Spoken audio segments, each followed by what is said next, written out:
जन मोर दिल में संगी मोर दिल के प्यास बुझा जा। तोर माया के मीठा छैहा मोला अपने संग लुका जा। आ जन मोर दिल में संगी मोर सपना ला सजा जा। सुना सुना ये जिंदगी माँ पीरित के दिया जला जा।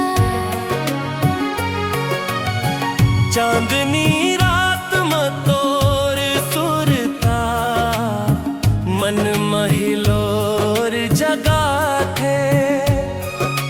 तोर हंसी के मीठा झोंका मोर सांस में बस जाथे। तोर नैनन के गहिरा दरिया मोला डुबोवत रही थे।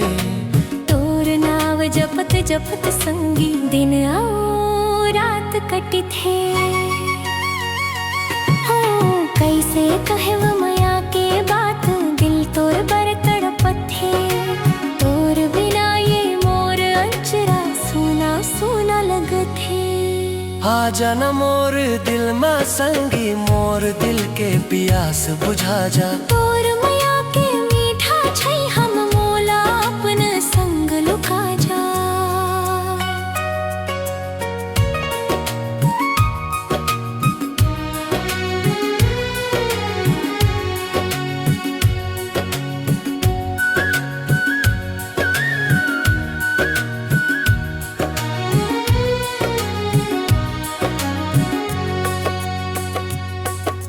महुआ डार में कोयल गाथे जैसे तोरी गाना। फूल के खुशबू ले घलो मीठा लगथे तोर मुस्काना। रिमझिम बरसे सावन पानी तोर सुरता बरसाथे। भींजे तन भींजे मनवा माया बढ़ जाथे। धरती गगन गवाही देवय सच्चा है मोर चाहत।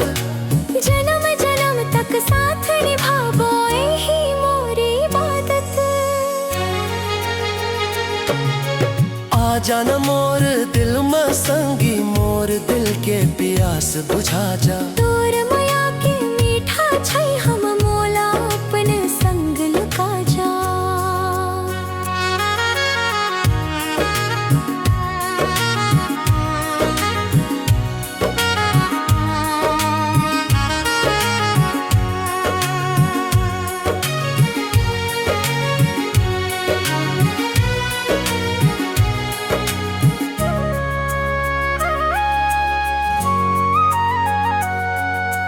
जब ले तोला देखे वसंगी बदल गे मोर दुनिया। तोर संग जिए बर चाहब हर एक सपना सुनहरा।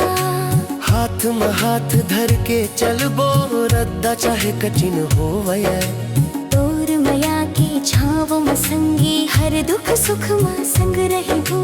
बिंदिया जैसे चमके माथा चमके मोर किस्मतिया।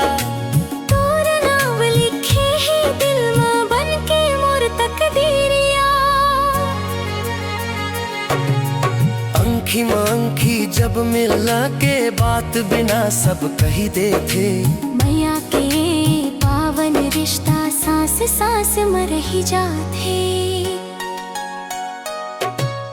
आ जाना मोर दिल में संगी मोर दिल के प्यास बुझा जा। तोर माया के रंग मरंग के मोला अपन बना जा। आ जाना मोर दिल में संगी मोर सपना ला सजा जा। सुना सुना ये जिंदगी में पीरित के दिया जला जा। आ जाना मोर संगी दिल के प्यास बुझा जा। तोर माया में खो के संगी मोला अपन बना जा। मोला अपन बना जा।